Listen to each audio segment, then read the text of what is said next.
देखु बदली पागर मिजाज जो भाव में आप जानते दीर्घ 15 दिन धरी जो आउट पाउट होते जनसाधारण और विशेष करी सकाळु सकाळु ही आरंभ हो जाता सकाळ 7टारू प्रबल खरा अनुभूत होता सहित ग्रीष्म प्रभाव झांझी पवन अस्तव्यस्त जनजीवन थिला एवं आज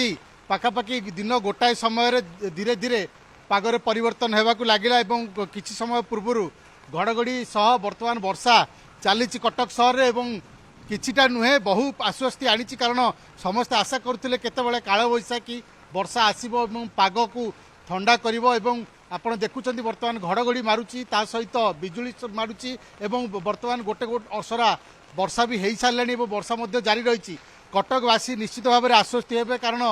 जीवा आसवा यही समय जदि आप देखिए वर्तमान दिन पाखापाखि 2टा और 2टा बेले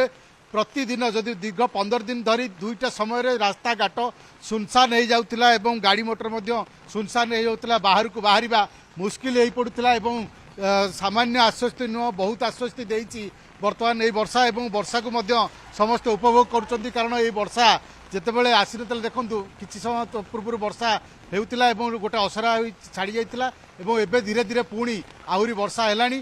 धीरे धीरे वर्तमान पानी जमीबार लगिला ये निश्चित भाव में गोटे आश्वस्तिकर खबर कारण जितेबाला वर्षा आसुना से समस्ते अनेक बसी चातक पड़ी केतबेले कटक सहर में यही काल बैशाखी वर्षा आसब पागर मिजाज परिवर्तन हम टी ठंडा अनुभूत हम एवं से समय आसी जाइए बर्तमान आप शुणी पारे घड़घड़ी सहित वर्षा होची किसी समय पूर्व पवन मध्य पाखापाखि 30 ରୁ 40 किलोमीटर बेगर पवन मध्य बहुला एवं वर्तमान जितेबाला पागरे मिजाज परिवर्तन होती ठंडा पड़ी निश्चित भाव में ये गोटे आश्वस्तिकर खबर एवं जदि जहाँ कहते पाणीपाग विभाग तरफ जहाँ सूचना दि जाऊला जे किछि सबु स्थान नुहे किछि जगार वर्षा हे ये लोकाली वर्षा हे से जहाँ होना कहीं जेहेतु कटक सहर में दीर्घ दिन धरी एत प्रभाव अनुभूत होता ग्रीष्म प्रभाव ये निश्चित भाव में वर्तमान इथुर आश्वस्ति मिली समस्त वर्तमान आश्वस्ति होती आप विशेष कर जब साधारण लोकों कथा कहे ताले लोक तो जहाँ आउट पाउट होते जहाँ हंतसंत होते साधारण जीवजंतु और गृहपालित पशु विशेष कर प्रभावित होते किसी समय पूर्व जो वर्षा आरंभ होती पाखापाखि जब देखा ताले 20 ରୁ 25 मिनिट तले वर्षा आरंभ होती घड़घड़ी सहित मारुची रास्ता